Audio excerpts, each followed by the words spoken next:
Donald and Douglas are Scottish twin engines purchased by the Fat Controller.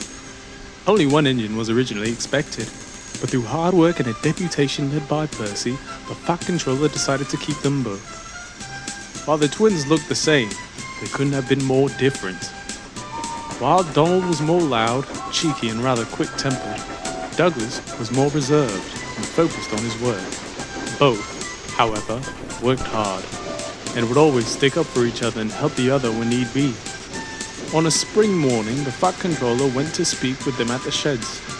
Fine work from the both of you. Besides your missteps, your work on the main line has been splendid. Unfortunately, James will be out of action for a while. I want you, Douglas, to look after his stopping trains. Do me best, sir. That's a good engine. You shall start tomorrow. Over the coming weeks, Douglas started following the local. At first, he was a little worried, but after a few tips from Edward, he soon found out it was a lot easier than dealing with trucks. He enjoyed the slow pace and humming sweet tunes to the coaches.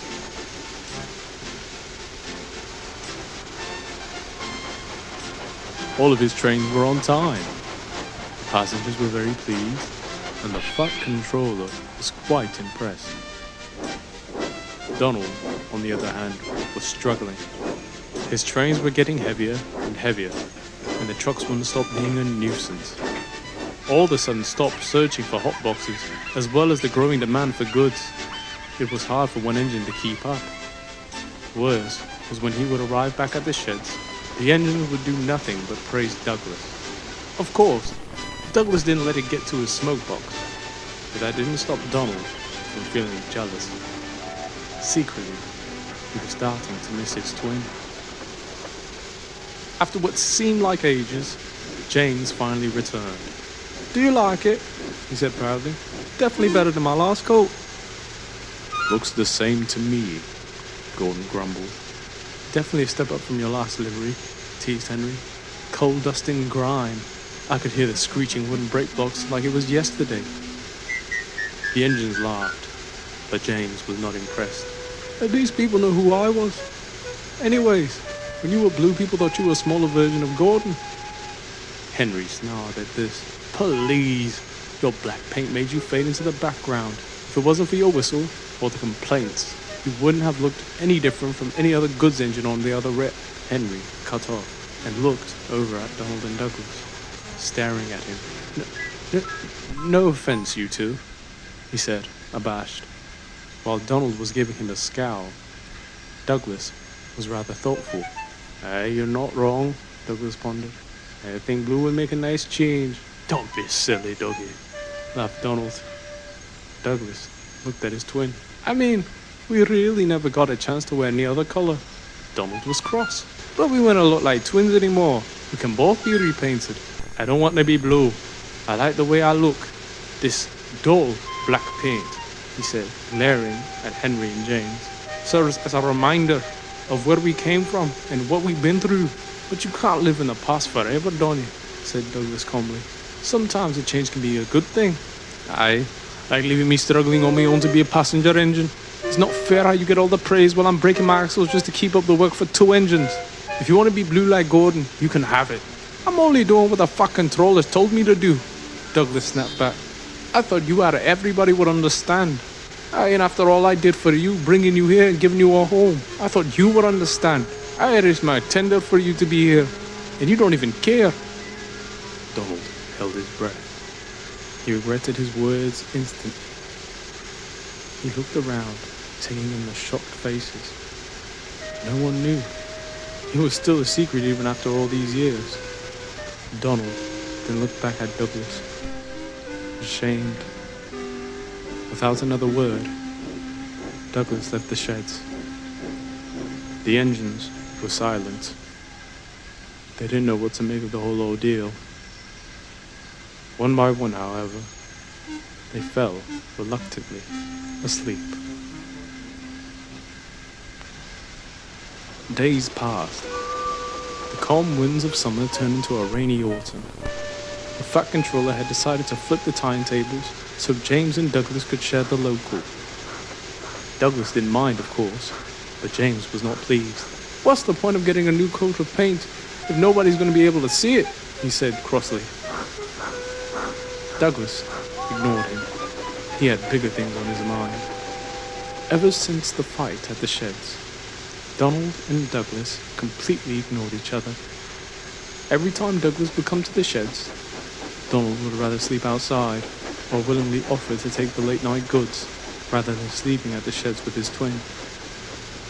Douglas was on his own. He was a lot quieter than usual. The other engines tried to soothe him, but it was no good. Douglas felt like an outsider. Now that everyone knew he was the stowaway, he couldn't face the others. He lied to the Fat Controller, to his new friends, and partially himself. "What Donald said isn't right," said Henry one evening as the twins were away. "We didn't ask for the jobs we were given." "But Donald isn't wrong either," argued Duck. "If I brought my twin here and they wanted to let go of their identity and heritage, I'd be cross too." "Regardless, all of this brings a bad atmosphere to the yards," Edward stated. "We can't have them ignoring each other. Their communication and unity is what keeps our goods traffic afloat. It's essential." "Yes, but what can we do about it? They don't want to talk to each other, let alone us." Luckily, they didn't have to worry about anything. For one day, Douglas had to shunt another one of Donald's long, heavy goods trains. They stared at each other. "Thank you," said Donald quietly. After the train was arranged, Donald left the yards. He gave Douglas a quick blast of his whistle, and Douglas, reluctantly, whistled back. Out on the main line, it had started raining. It wasn't bad at first, but soon the blue sky turned grey as the rain turned into a raging storm. Fierce winds hit Donald and his crew as they pressed on. He couldn't see a thing. "Can't let the Fat Controller down. I can't let Dougie down." Then there was trouble. There was a bang and a whoosh, and Donald stopped in what seemed like the middle of nowhere. He was stranded. A few hours had passed, and the station master ran over. "Donald hasn't cleared the signal box." Douglas didn't need telling twice. I'm on my way, sir," Douglas said as he raced off. The lightning struck hard, and the wind seemed to scream at him to go back. But Douglas wouldn't give up. "I must find Donnie. I must." In the distance, he saw a tail lamp coming closer. To his delight, he found Donald on the side of the line, wincing in pain and leaking steam. Douglas wasted no time. He ran round in front and coupled up. The guard blew his whistle, and Douglas heaved and hauled and strained as he pulled Donald and his train to the next station. It was hard work, the train heavy and the storm unforgiving. But Douglas didn't care. As long as his twin was by his side, nothing else mattered. It felt like an eternity, but soon they saw a signal up ahead. "We're nearly there, Donnie," he yelled to Donald. "You got this, Dougie. You can do it." With one final effort, they arrived at the next station. The crew and porters cheered the engines proudly. "You did it," said Donald proudly. "No, we did it," Douglas replied. Soon the weather died down, and Douglas hauled Donald back to the sheds. "Sorry, Dougie. I didn't mean to hurt you like that. Even if you weren't supposed to be here, I'm happy you are. I'd be lost without you." Douglas smiled. "Blue would not look good on you anyway. I think black suits me just fine." Donald grinned. Finally, after what seemed like a long time, the twins were twins once more.